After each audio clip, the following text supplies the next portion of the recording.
Hi there, my name is Jackie Decker, and I'm going to walk you through how you might use some Desmos teacher activities to help students do some self-directed, student-paced learning.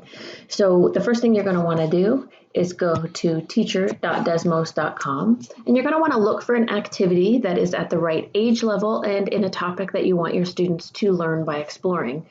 So if you have a look, I'm going to scroll down a little bit. Over on the left here, we have featured collections, which are about all different sorts of categories. When you're browsing and looking for activities, so you can scroll through and see what it is you're interested in. But if you want to see if that activity is right for you and your students, you can select that activity.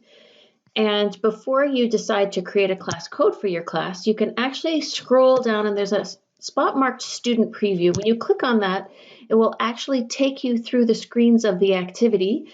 There's some teacher moves down here. Most of those are better suited to the classroom, but they might give you ideas about what to do, some sample student responses, and you can just progress through the screens so that you can see what the activity is going to ask of students. And you'll find that Desmos activities are typically very well scaffolded, and step-by-step students are learning and applying that learning to the next screen. And if you are ready to use this with your students, once you're logged in, you're going to create a class code, this button right here.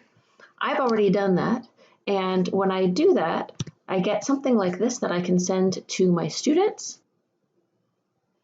And I can take a screenshot of that, or I can actually copy this link right here, and I can share that with my students on Google Classroom, in Minds Online, or through an email, however I'm sharing information with my students. Once I have given that code to my students and they're in the activity, there are a number of ways I can watch and see what students are doing. Right now, I'm on the summary screen right here. When I'm in the summary screen, I get a list of all my students over here on the left. I've clicked this anonymize button, which has replaced those student names with the names of famous mathematicians so that I can share this information with you.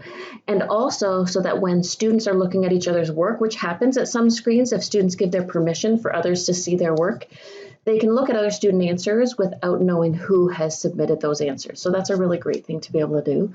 And right now I can see of those 3 students, 2 of them are working on the last screen. One of them was working on screen 8. And if I want to see how they're doing, I can look at the teacher view up here. So I click on this teacher button, and when I click on a screen, I can look at all of the responses separately like this, or I can overlay them to get an idea of how my students are doing. And I can have a look through, I can look at what they're doing at each step. If it is one where they had to write some words in, I can see each student's answer here.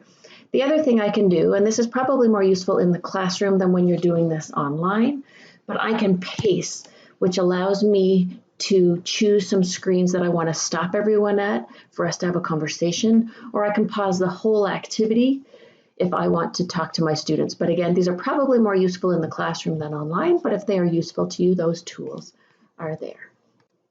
So good luck with Desmos teacher activities, and pop me an email if you have any questions.